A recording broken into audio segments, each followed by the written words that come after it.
ନିକଟରେ ଜ୍ଞାନ ନିକଟରେ ବେଦ ନିକଟରେ ପହଞ୍ଚେଇବା ପାଇଁ ଋଷି ଜ୍ଞାନୀ ମୁନି ମାନେ ଉପନିଷଦ ରଚନା କଲେ। ଗୀତା ମଧ୍ୟ ଗୋଟେ ଉପନିଷଦ, ଗୀତ ଉପନିଷଦ। ପୁରା କାଳରେ ଆଗରୁ ଏ ଗୀତାକୁ ବୋଲି କୁହାଯାଉଥିଲା।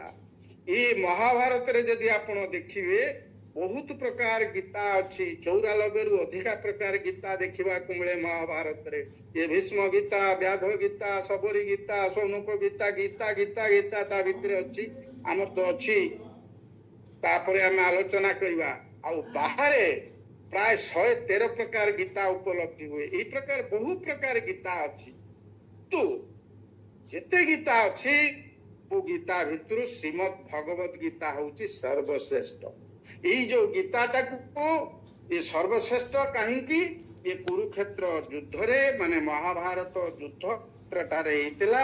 ତାକୁ ଭଗବାନ ଶ୍ରୀକୃଷ୍ଣ ଅର୍ଜୁନଙ୍କୁ ଏଇ କଥାଟା କହିଥିଲେ। ତା ଅର୍ଜୁନଙ୍କର ଯେତେବେଳେ କୌଟୁମ୍ବିକ ମୋହ ଆସିଛି, କର୍ତ୍ତବ୍ୟ କର୍ମ କରିବାକୁ ପ୍ରେରଣା ଦେଇଥିଲେ। ଏଟା ସବୁ ବର୍ଗର ଲୋକଙ୍କ ପାଇଁ ଏଟା ଅନୁକରଣୀୟ। ୟା ଦେହରେ ବଞ୍ଚିବା ଆଉ ବଢିବାର ଶୈଳୀ ୟା ଭିତରେ ନିହିତ ଅଛି। କିନ୍ତୁ ପ୍ରକୃତରେ ଏ ସିନା ଦ୍ୱାପର ଯୁଗ, କିନ୍ତୁ ଗୀତାର ସୃଷ୍ଟି ଭଗବାନ 4ର୍ଥ ଅଧ୍ୟାୟରେ ଯାହା କହିଛନ୍ତି ସେ ସମୟ ଅତିକ୍ରାନ୍ତ ହେଇଯିବ। ସଂକ୍ଷେପରେ କହିବାକୁ ଗଲେ ଭଗବାନ କହୁଛନ୍ତି ମୁଁ ଯୋଉ ଏଇ ଗୀତା ଜ୍ଞାନକୁ ପ୍ରଥମେ ସୂର୍ଯ୍ୟଙ୍କୁ କହି, ସୂର୍ଯ୍ୟ ସୃଷ୍ଟିର ଆରମ୍ଭରେ ଥିଲେ। ତାଙ୍କର ପାଖାପାଖି 2 crores 2 କୋଟିରୁ ଅଧିକ ବର୍ଷ ହେଲାଣି ସୂର୍ଯ୍ୟଙ୍କର ଆବିର୍ଭାବ। ତେଣୁ ଇଏ 2 crores ପୂର୍ବରୁ 1 କୋଟି 90 ସମଥିଙ୍ଗ ଲକ୍ଷ ବର୍ଷ ପୂର୍ବରେ ସୂର୍ଯ୍ୟଙ୍କର ସୃଷ୍ଟି ଲେଖା ହେଇଛି। ଯେ କଥା ହଉଛି ସେ ସୂର୍ଯ୍ୟଙ୍କୁ କହିଥିଲେ, ସୂର୍ଯ୍ୟ ଆସିବାରୁ ଏ ମାନବ ସମାଜ ସୃଷ୍ଟି ହେଲେ। ସେଇ ଯୋଉ ସୂର୍ଯ୍ୟଙ୍କୁ କହିଥିଲେ ସିଏ ଧୀରେ ଧୀରେ ଧୀରେ ତାଙ୍କ ପରେ ତାଙ୍କର ପୁତ୍ର ସେ ଯୋଉ ମନୁ, ଇକ୍ଷ୍ୱାକ ଏମିତି ରାଜା ପରମ୍ପରା କ୍ରମେ ସବୁ ଜାଣିଥିଲେ। ଧୀରେ ଧୀରେ ସେ ଲୋପ ପାଇଗଲା। ତେଣୁ ଇଏ ଦ୍ୱାପର ଯୁଗ ଶେଷରେ ଭଗବାନ ନିଜେ ଅବତରଣ କରିଛନ୍ତି। ଅବତରଣ କରିକି ଅର୍ଜୁନଙ୍କୁ ଏକଥା କହିଛନ୍ତି। ପଚାରୁଛନ୍ତି ଯେତେବେଳେ ଅର୍ଜୁନ, ଏ ଅପରଙ୍ଗ ଭଗବତ ଜନ୍ମ ପରଙ୍ଗ ଜନ୍ମ ବିବସ୍ୱତ କଥମେ ତଦ ବିଜାନିୟାଂ ତମାଦୌ ପ୍ରୋକ୍ତବାନି। ଅପରଙ୍ଗ ଭଗବତ ଜନ୍ମ, ଇଏ ଆପଣଙ୍କର ଜନ୍ମ ତ ଏବେ ହେଇଛି। ଏଇ ଆପଣ ଏଇଟାକୁ ଆରମ୍ଭରେ ଆଦୌ ପ୍ରକ୍ତବାନ ଇତି, ଆଦୌ କି ସର୍ବପ୍ରଥମେ ସୃଷ୍ଟିର କହିଥିଲେ ବୋଲି ମୁଁ କେମିତି ଜାଣିବି? ଅର୍ଜୁନ ସେଠି କଣ ଭଗବାନ ସେଠୁ କହିଛନ୍ତି, ଇଏ ବହୁନି ମେ ବ୍ୟତୀତାନି ଜନ୍ମାନି ତବ ଚାର୍ଜୁନ ତାନେହଂ ବେଦ ସର୍ବାଣୀ ନତଂ ବେଦତ ପରନ୍ତମ। ବହୁନି ମେ ବ୍ୟତୀତାନି, ବହୁତ ଜନ୍ମ ଅତୀତ ହେଇଯାଇଛି ଅର୍ଜୁନ। ତାନି ଅହଂ ବେଦ, ତାହାକୁ ମୁଁ ବେଦ କି ଜାଣିଛି। କାହିଁନା ମୁଁ ହଉଛି ମୁଁ ଅତୀତ ବର୍ତ୍ତମାନ ଭବିଷ୍ୟତ ଜାଣେ। ନ ତ୍ୱଂ ବେଦତ ପରନ୍ତପ, ତୁମେ ତାକୁ ଜାଣି ନାହଁ। କାହିଁକି? ଜନ୍ମ ନାହିଁ, ଜନ୍ମ ରହିତ। ଅଜୋ ଅପି ସନ ଆତ୍ମା ଭୂତାନାଂ ଈଶ୍ୱର ଅପି ସନ୍ ପ୍ରକୃତି ସ୍ୱାମଧିଷ୍ଠାୟ ଭବାମି ଆତ୍ମ ମାୟୟା। ଯେ ମୁଁ ଆତ୍ମ ମାୟାରେ ମୁଁ ମଧ୍ୟ ମୁଁ ସଂସାର ଅବତରଣ କରେ ଆସେ। କେତେବେଳେ? ଯେତେବେଳେ ମୋ ସୃଷ୍ଟିର ସମାଜ ନଷ୍ଟ ହେଇଯାଉଥାଏ, ଯେତେବେଳେ ଲୋକମାନେ ସକ୍ରିୟ ନହେଇକି ନିଷ୍କ୍ରିୟ ହେଇଯାଆନ୍ତି, ଯେତେବେଳେ ସାଧୁମାନେ କଷ୍ଟ ପାଆନ୍ତି, ଦୁଷ୍ଟମାନେ ତାଙ୍କୁ କଷ୍ଟ ଦିଅନ୍ତି, ସେଇ ଦୁଷ୍ଟ ଲୋକମାନଙ୍କୁ ନାଶ କରିବା ପାଇଁ, ଧର୍ମର ସ୍ଥାପନା କରିବା ପାଇଁ ମୁଁ ଅବତୀର୍ଣ୍ଣ ହୁଏ। ଇଏ ହଉଛି ପୃଷ୍ଠଭୂମି ଯେ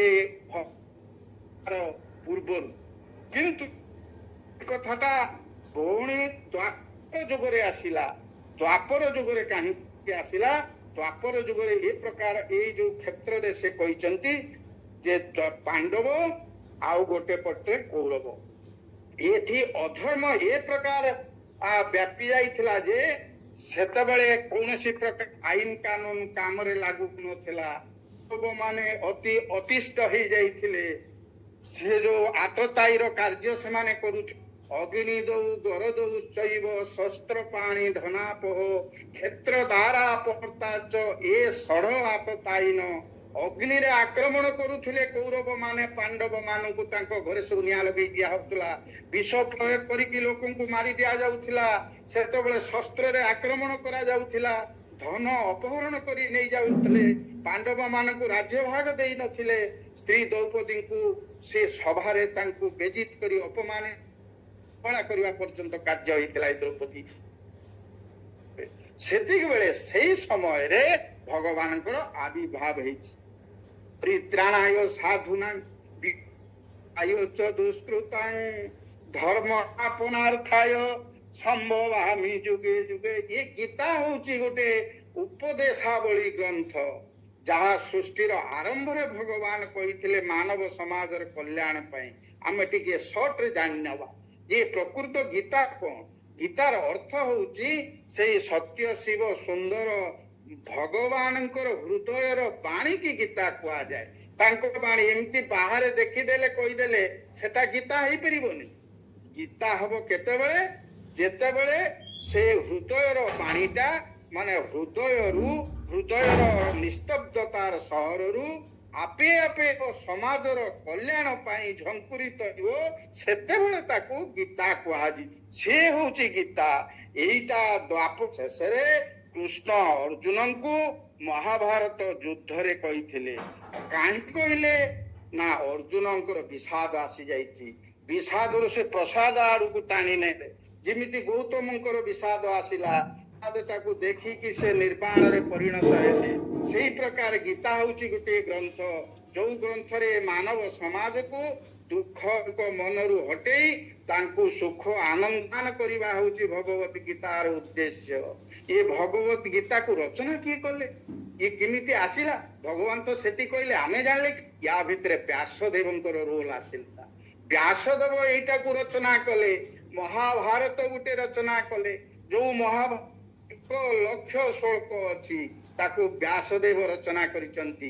ସେଇ ମହାଭାରତରେ 18 ଖଣ୍ଡ 18 ଚାପ୍ଟର୍ସ ତାଙ୍କୁ ପାଠ କରାହେଇଛି। ସେ ଆଦି ପର୍ବ, ମଧ୍ୟ ପର୍ବ, ସଭା ପର୍ବ, ବନ ପର୍ବ, ବିରାଟ ପର୍ବ ଇତ୍ୟାଦି, ଉଦ୍ଯୋଗ ପର୍ବ, ଭୀଷ୍ମ ପର୍ବ, ଏମିତି 18ଟା ମହାଭାରତର ଯୋଉ ପାଠ ଅଛି, ଏଇ ଭୀଷ୍ମ ପର୍ବର ଯୋଉ ପାଠ ଅଛି, ସେଇ ଭୀଷ୍ମ ପର୍ବରୁ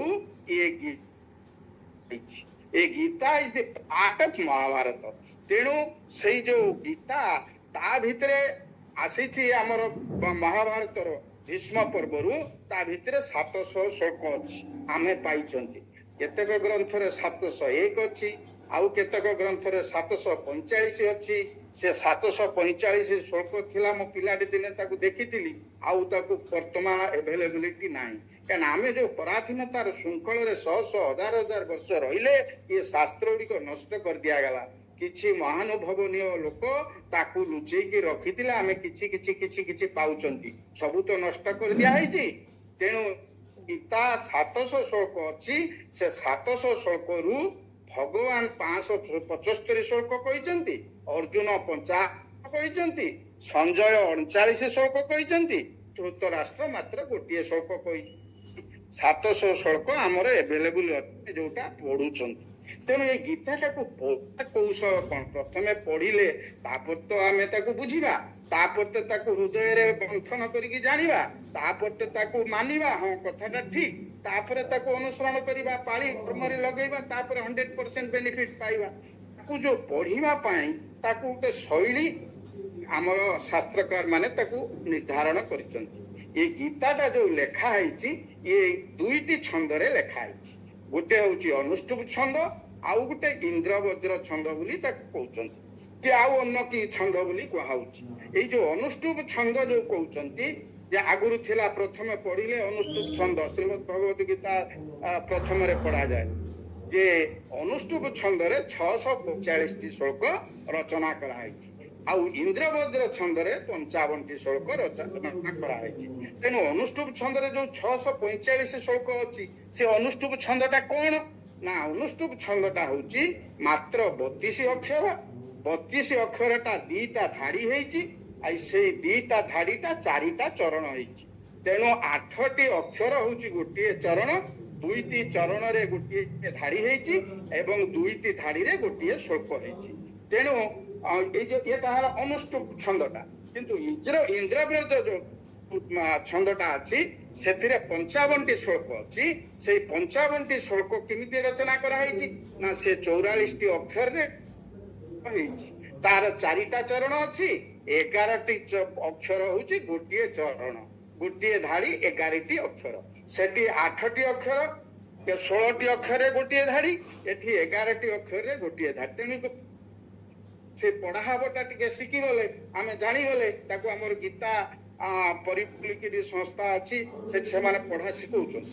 ଯୋଉମାନେ ତା ଦେହରେ ଯୋଡି ପାରୁନାହାନ୍ତି ବିଭିନ୍ନ କାରଣବଶତଃ ସେମାନେ ଏଇ କଥାଟାକୁ ଜାଣିଲେ ସେ ତାକୁ ପଢି ପାରିବେ ଯେ କେମିତି ପଢା ହବ। କିଛି କଥା ନାହିଁ, ଆପଣ ପଢିପାରିବେ। ଆମେ ତ ଜାଣିଛନ୍ତି ଓଡିଆ ଲୋକ, ଆମେ ବର୍ଣ୍ଣମାଳା ପଢିଛନ୍ତି, ତାକୁ ପଢିବେ ଯେ ସ୍ୱବର୍ଣ୍ଣ ମାନେ ଯୋଉ ସ୍ୱର ପାଇଁ ଆମର ଗୋଟେ ବର୍ଣ୍ଣ କି ଅକ୍ଷର ଦରକାର।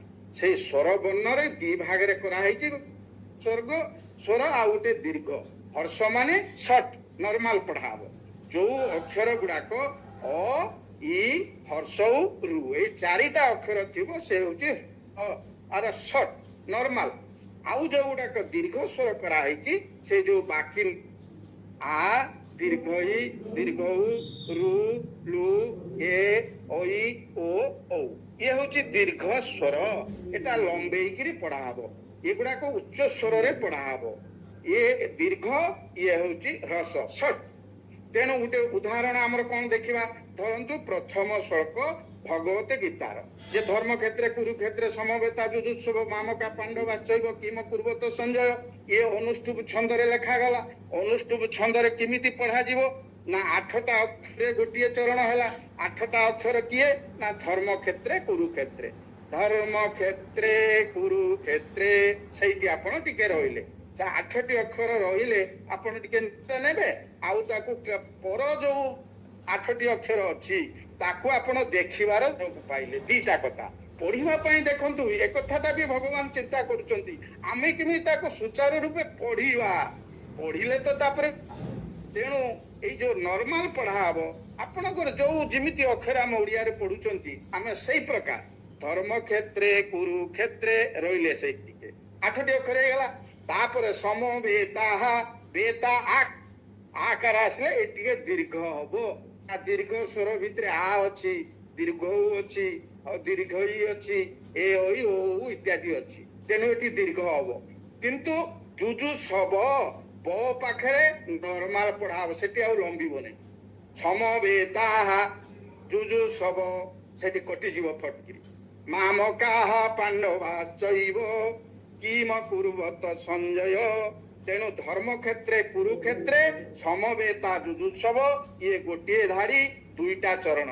ପଢିଲା ବେଳେ ଧର୍ମ କ୍ଷେତ୍ରେ କୁରୁକ୍ଷେତ୍ରେ ଟିକେ ରହିଲେ, ସମବେତା ଯୁଜୁତ୍ସବ ଟିକେ ରହିଲେ, ମାମକା ପାଣ୍ଡବାଶ୍ଚୈବ ଟିକେ ରହିଲେ, କିମ ପୂର୍ବତ ସଞ୍ଜୟ ଟିକେ ରହିଲେ। ଇଏ 8ଟି ଅକ୍ଷର, ଇଏ ଗୋଟିଏ ଚରଣ। 4ଟା ଚରଣରେ ଗୋଟିଏ ଶ୍ଳୋକ ହଉଛି। ଇଏ ହଉଛି ନର୍ମାଲ ପଢା ହବ ହ୍ରସ୍ୱ ସ୍ୱର, ଯୋଉଟା ଦୀର୍ଘ ଥିବ ଆ ଉଚ୍ଚାରଣ ହଉଥିବ ସେଟା ଟିକେ ଲମ୍ବେଇକିରି ପଡିବ। ଇଏ ହଉଛି କୋଉଟା ଅନୁଷ୍ଠୁପ ଛନ୍ଦ।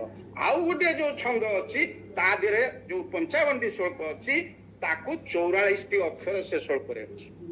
ସେ ଯୋଉ 44ଟି ଅକ୍ଷର ଅଛି ସେ ଶ୍ଳୋକରେ ତାକୁ 4ଟା ଚରଣରେ ବିଭକ୍ତ କର। 11ଟି ଅକ୍ଷର ଗୋଟିଏ ଚରଣ, ଗୋଟିଏ ପାଦ।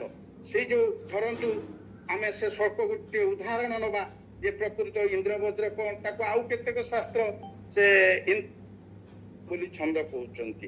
ଇଏ କାର୍ପଣ୍ୟ ଦୋଷ ପହତ ସ୍ୱଭାବ, ଇଏ ହଉଛି 11ଟି ଅକ୍ଷର ହେଇଗଲା।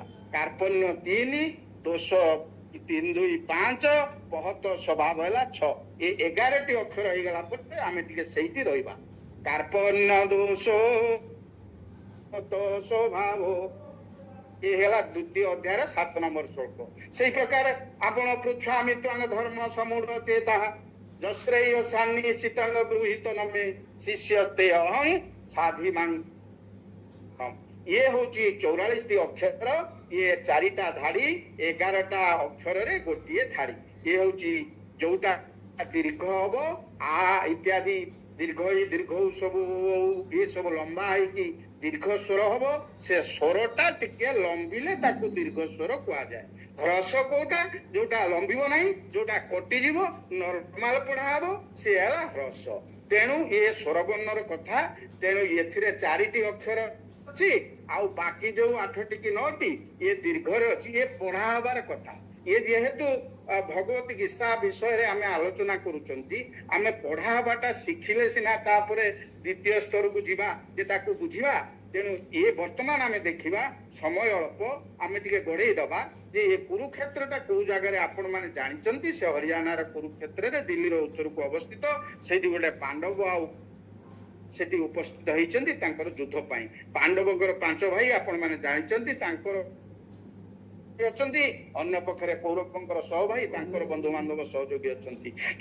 पांडव पाखे 7 औक्षणी सैन्य थिला बेले ये कौरव मान पाखे 11 औक्षणी सैन्य अच्छी 11 औक्षणी सैन्य कौन औक्षणी माने कौन तार माने होउची 11 औक्षणी सैन्य पांडव पाखे अच्छी माने गोटे औक्षणी सैन्य 2,21,600 सैन्य जो गोटे औक्षणी कह तेणु ये गोटे आम जमी ईस्टर्न कमांड वेस्टर्न कमांड अच्छी आम से पैटर्न में आम सैन्य बाहिनी विभक्त होती आमर वर्तमान जोटा चलुची ये सबू आमर पूर्व थिला ये गोटे हूँ प्रतिच्छवि आमर जो शासनटा से जो औक्षणी सैन्य भितर से गोला बारूद अमुक गाड़ी मोटर नथिला कौन से औक्षणी सैन्य भितर कौन रे ना गजारोही रे अश्वारोही रे आउ रथारोही रे पदातिक सैन्य रे ये 4 भाग रे ताकू विभक्त करा जाइथिला ताकू चतुरंग बली माने चतुरंग बल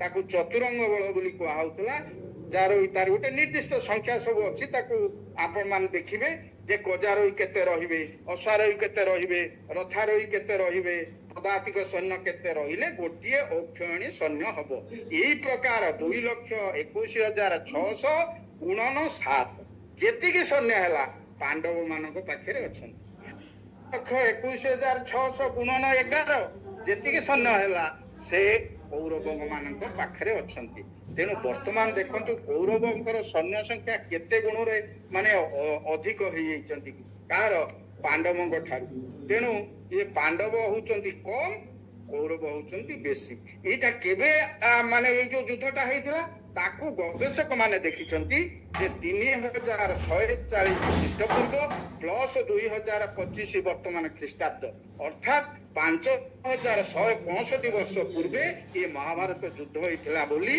ये आमर गवेषक माने एटाकू बाहर करचंती विभिन्न शास्त्र विभिन्न कथा लिखिचंती किंतु 5,100 शिलालिपि जहाँ वर्तमान आमर मिलुची सेटा जना पड़ुची जे 5,165 वर्ष पूर्वे ये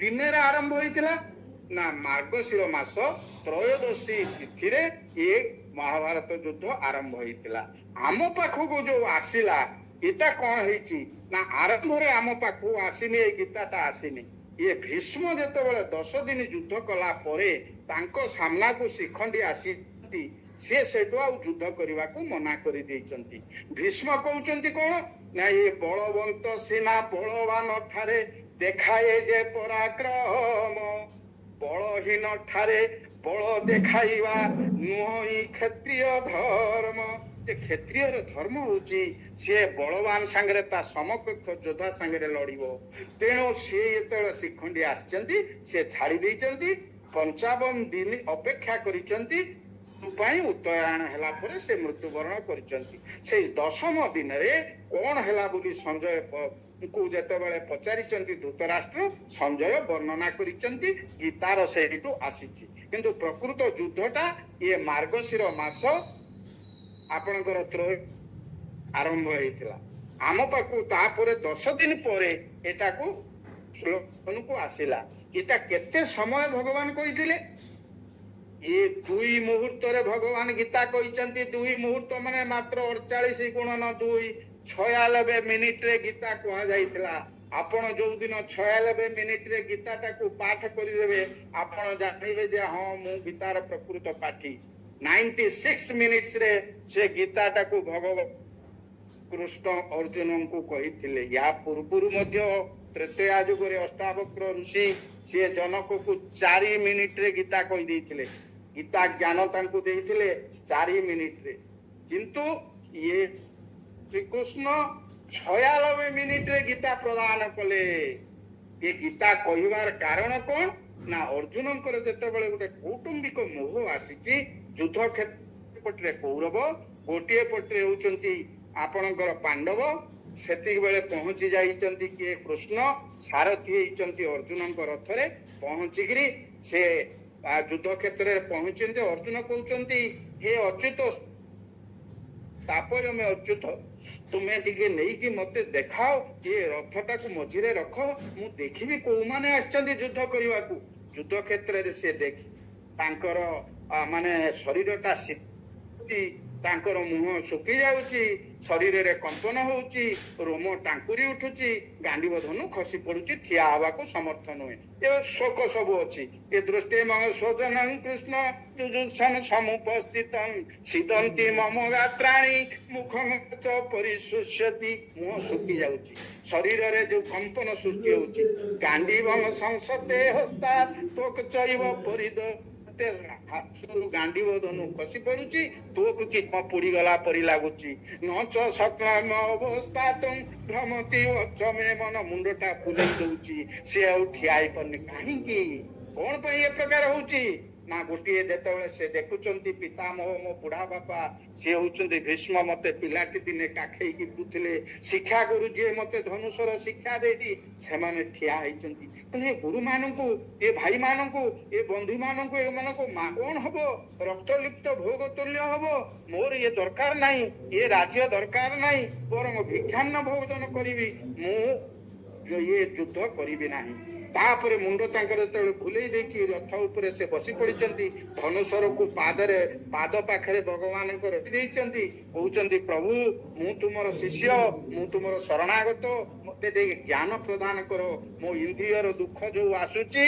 मु ताकू सह्य करि पारु नाही ये नहीं प्रपश्यामि ममानुपद्यात् जच्छोक मुच्छ शरणमिन्द्रियाणां अवाप्य भूमा वसपत्र मृदं राज्यं सुराणां पिचाधिपत जिते राज्य अछि सब सुख मिली गेला मध्य मोर जो इंद्रियर दुख आखिरु लोतक गडुची शरीर कंपन होउची हातरो हांडी बदन खसी पडुची ये दुखटा जे केमिति ये हबो मु जानि पारु नाही सेही लोक जो लोकर स्थिति यही कथा हमर जो जानिबार जो तात्विक दृष्टि एटा त लेखाई छि बहिरे ए आमे जानिबा कोन जे सेही लोक कोन कहउची ना नष्ट मोह श्रुति लब्धा तत् प्रसादात् मया चित्त स्थित अस्मि गत संदेह करिष्ये वचनं तव जो लोक मन करुथला मु युद्ध करिबिनी सेही लोक कहउची करिष्ये वचनं तव तुमे जहा वचन रे कहिबो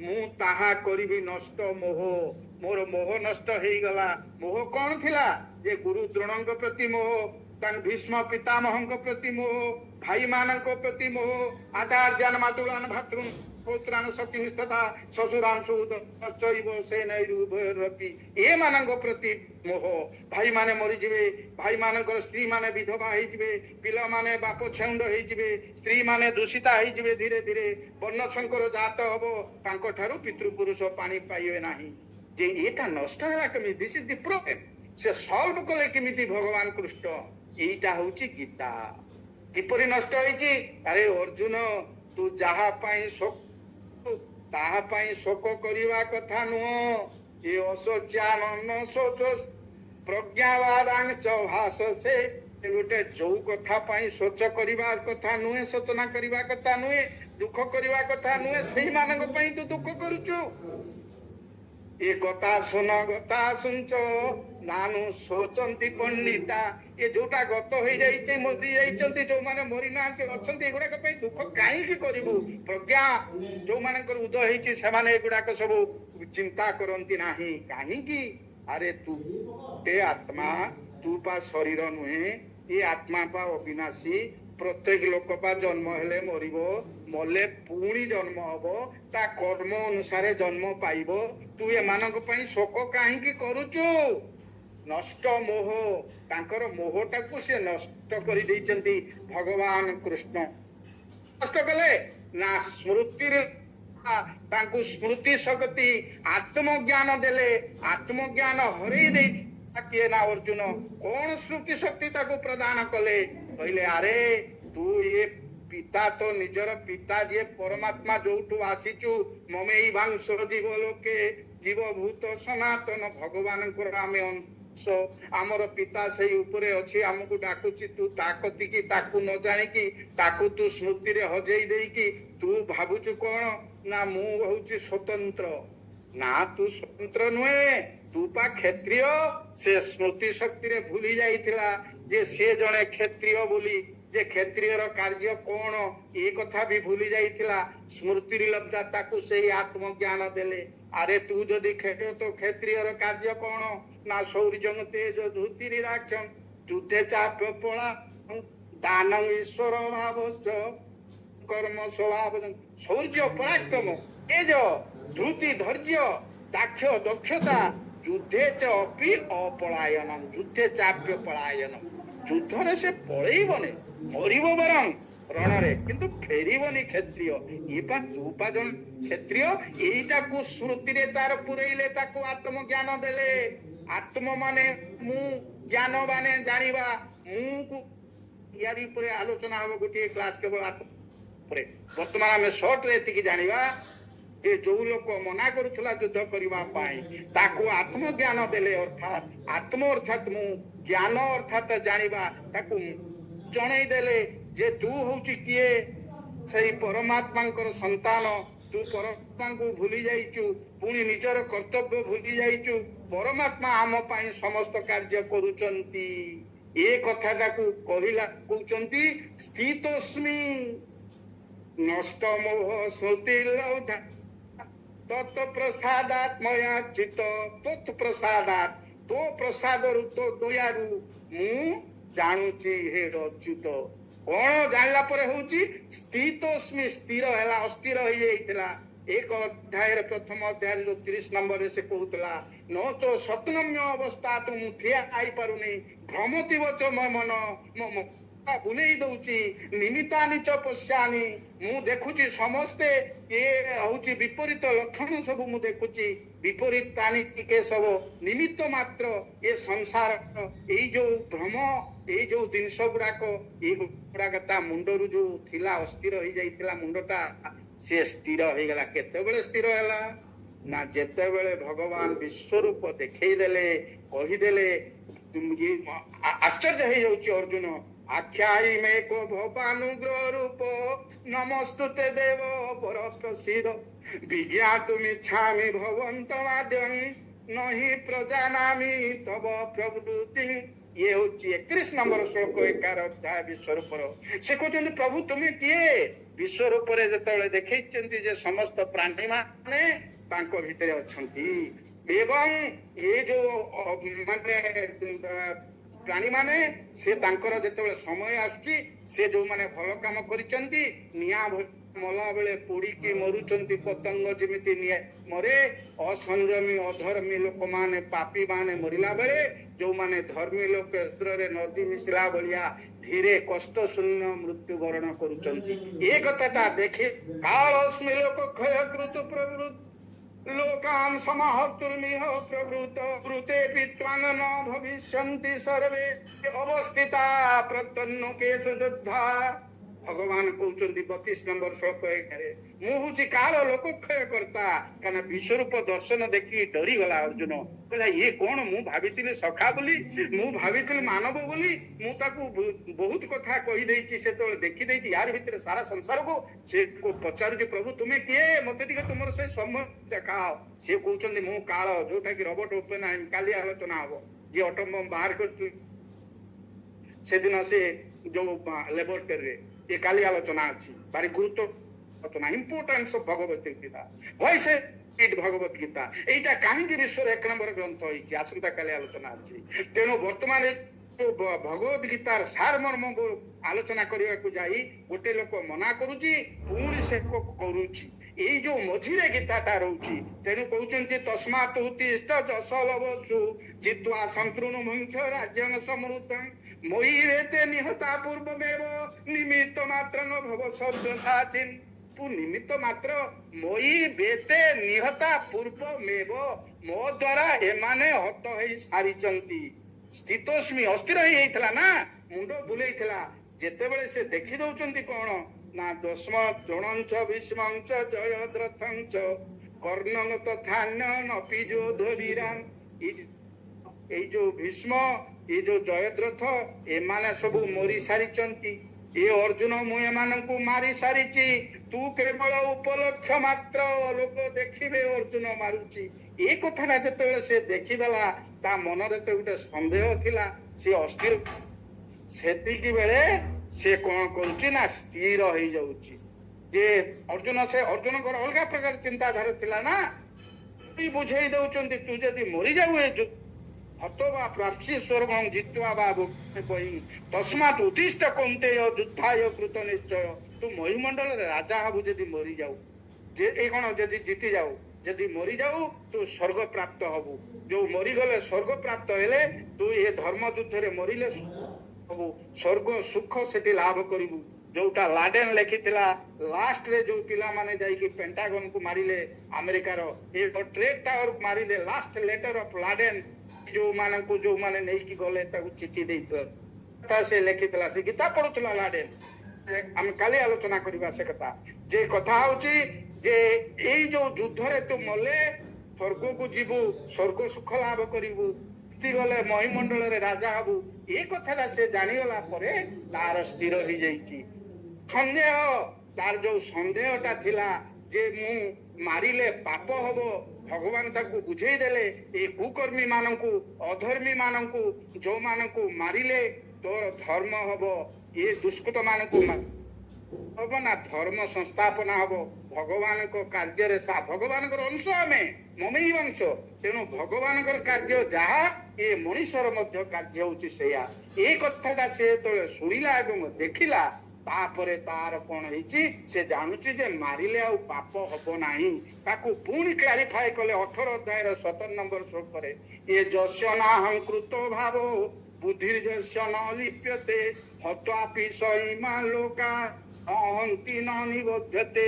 ଯସ୍ୟ ନ ଅହଂକୃତ ଭାବ, ନାହଂକୃତ ଭାବ, ଯୋଉମାନଙ୍କର ଅହଂ ଭାବ ନାହିଁ, କର୍ତ୍ତା ଭାବ ନାହିଁ, ଭୋକ୍ତା ଭାବ ନାହିଁ, ବୁଦ୍ଧିରେ ଯସ୍ୟ ନ ଲିପ୍ୟତେ, ବୁଦ୍ଧି ତାର ଯୋଉଠି ଲିପ୍ତ ହେଇଯାଇ ନାହିଁ, କୌଣସି ଜାଗାରେ ନୈବ କିଞ୍ଚିତ କରମଇତି ଯୁକ୍ତ ମନ୍ୟେତ ତତ୍ତ୍ୱବିତ୍ ପଶ୍ୟନ୍ ଶୋଣନ୍ ସ୍ପର୍ଶନ୍ ଜିଘ୍ରନ୍ ଗଚ୍ଛନ୍ ଶୋପନ୍ ଶୋଷନ୍ ପ୍ରଳପନ୍ ବିସୃଜନ୍ ଗୁଣ୍ଣନ୍ ଉନ୍ନିଶନ୍ ନିମିଷନ୍ନପି ଇନ୍ଦ୍ରିୟାଣि ଇନ୍ଦ୍ରିୟାର୍ଥେଷୁ ବର୍ତ୍ତନ୍ତ ଇତି ଧାରୟ।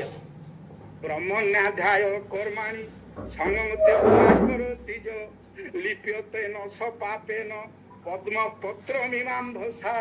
ଯେ ଭଗବାନଙ୍କୁ ଅର୍ପଣ କରିକି କାର୍ଯ୍ୟ କରେ ଜ୍ଞାନୀ, କାହିଁକି ନା ସେ ଜାଣିଥାଏ ଇନ୍ଦ୍ରିୟରେ ଯୋଉ କାର୍ଯ୍ୟ ହଉଛି, ପାଟି ଖାଉଛି କି ଆଖି ଦେଖୁଛି, କାନ ଶୁଣୁଛି, ପାଦ ଚାଲୁଛି, ହାତ କାମ କରୁଛି, ଇନ୍ଦ୍ରିୟ ମାନେ ଇନ୍ଦ୍ରିୟ ମାନଙ୍କ କାର୍ଯ୍ୟ କରୁଛନ୍ତି। ମୁଁ ହଉଛି ସ୍ୱତନ୍ତ୍ର, ମୁଁ ଆତ୍ମା, ମୁଁ ଅଜର, ମୁଁ ଅମର, ମୋର ମୃତ୍ୟୁ। ଏ କଥାଟାକୁ ଜ୍ଞାନୀ ଯଦି ଜାଣିପାରେ, ତାହେଲେ କଣ ହବ ନା ଅତ୍ୱାପି ସଇମାନ୍ ଲୋକାନ୍, ମାରିଦେଲେ ମଧ୍ୟ ଏ ଲୋକଙ୍କୁ ସେ ପାପରେ ଭାଗି ହବ ନାହିଁ। ନ ହନ୍ତି ନିବଧ୍ୟତେ, ସେ ମାରେ ନାହିଁ କି ମାରିବାର ଯୋଉ ପାପ, ସେ କର୍ମରେ, ପାପ କର୍ମରେ ସେ ଲିପ୍ତ ହୁଏ ନାହିଁ। ଯେତେବେଳେ ଆମର ପାପ କର୍ମରେ ଆମେ ଲିପ୍ତ ହଉଛନ୍ତି ଏଇଥିପାଇଁ ଯେ ଆମର କର୍ତ୍ତା ଭାବ ରହିଛି, ଭୋକ୍ତା ଭାବ ରହିଛି, ଯେ ମୁଁ କରୁଛି, ସେଇ ଭାବଟା ଯଦି ଚାଲିଗଲା, ତାହେଲେ କଣ ହବ ନା ଆମେ ଯୋଉ କାର୍ଯ୍ୟ କରିବା ତାର ଯୋଉ ପାପଟା ସୃଷ୍ଟି ହଉଛି ଆଉ ହବନି।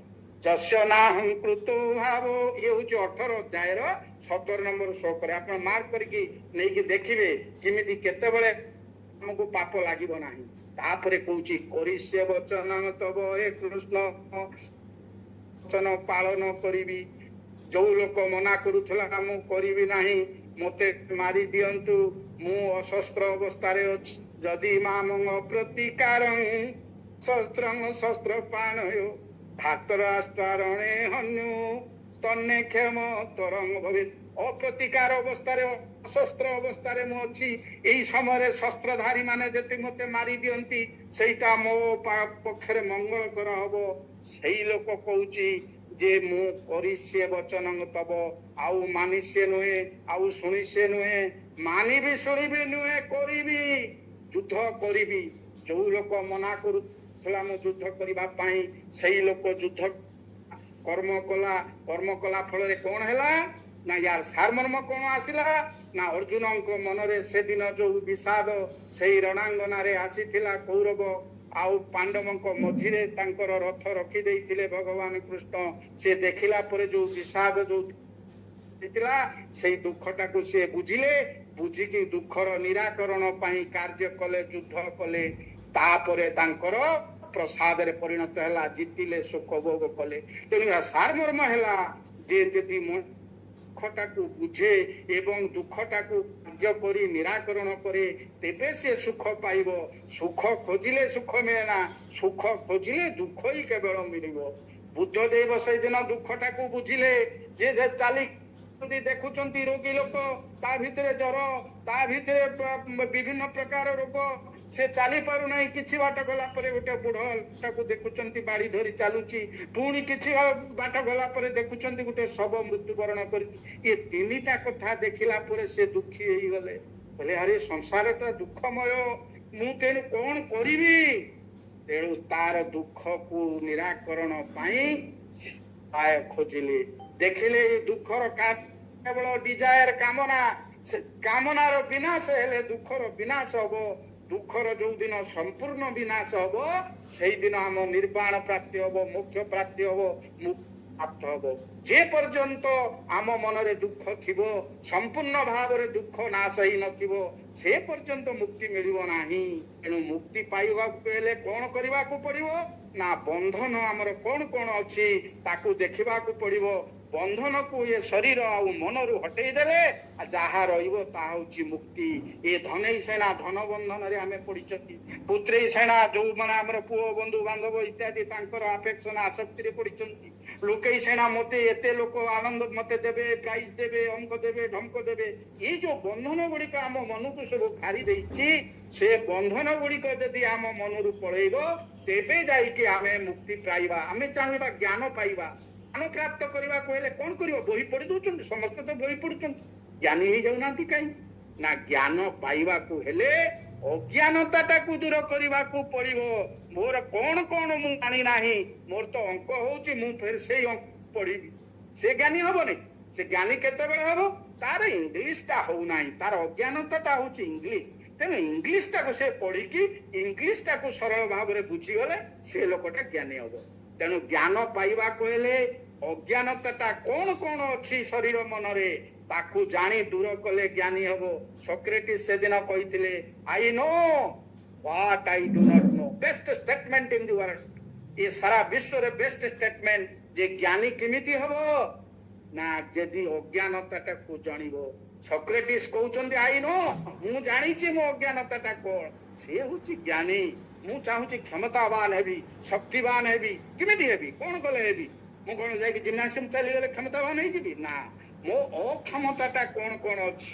ମୋର ଦୁର୍ବଳତାଟା କଣ କଣ ଅଛି ତାକୁ ଦୂର କଲେ କ୍ଷମତା ଅଟୋମେଟିକ ଆସିବ ଆମର ଭୁଲ ହଉଛି କଣ ଧରନ୍ତୁ ମୁଁ ଆରୋଗ୍ୟତା ପ୍ରାପ୍ତ କରିବାକୁ ଚାହୁଁଛି ଶରୀରଟା ରୋଗ ଶୂନ୍ୟ ହବାକୁ ଚାହୁଁଛି ମୋର ରୋଗ ମୁଣ୍ଡ ବିନ୍ଧିଲା ମୁଁ ଗୋଟେ ଔଷଧ ଖାଇଦଉଛି ପେଟରେ ଝାଡା ହେଲା ଗୋଟେ ଔଷଧ ଖାଇଦଉଛି କିନ୍ତୁ ଆଜି ଛାଡି ଯାଉଛି ଫେର 8 ଦିନ ପରେ ଯୋଉ କଥାକୁ ସେଇ କଥା ଆରୋଗ୍ୟତା ପଛରେ ଗୋଡେଇଲେ ଆରୋଗ୍ୟତା ମିଳିବ ନାହିଁ ଆରୋଗ୍ୟତା ପ୍ରାପ୍ତ କରିବାକୁ ହେଲେ କଣ କରିବାକୁ ନା ରୋଗ କଣ ଅଛି ମନ ଭିତରକୁ ଚିହ୍ନିବାକୁ ପଡିବ ରୋଗଟାକୁ ଚିହ୍ନି ତାର କାରଣ ଜାଣି ସେ କାରଣକୁ ନିରାକରଣ କଲେ ତାକୁ ଦୂରୀକରଣ କଲେ ଶରୀର ଆଉ ମନରୁ ଆରୋଗ୍ୟ ଅଟୋମେଟିକ ଆସିବ ଭୁଲ ହଉଛି କଣ ଆମେ ଆରୋଗ୍ୟତା ପଛରେ ଦଉଛନ୍ତି କଣ ହେଇଛି ଅଙ୍କ ହେଇଛି ଏଇଟାକୁ ଖାଇଲେ ଛାଡିଯିବ ଚପି ଯାଉଛି ଫେର 8 ଦିନ ପରେ ହଉଛି କିନ୍ତୁ ଯଦି ମୁଁ ବୁଝନ୍ତି ଯେ ରୋଗଟା ମୋର ଏଇ କାରଣ ପାଇଁ ହେଇଛି ମୋର ଲିଭରର ଡିଷ୍ଟର୍ବାନ୍ସ ପାଇଁ ମୋର ହଜମ ହଉନି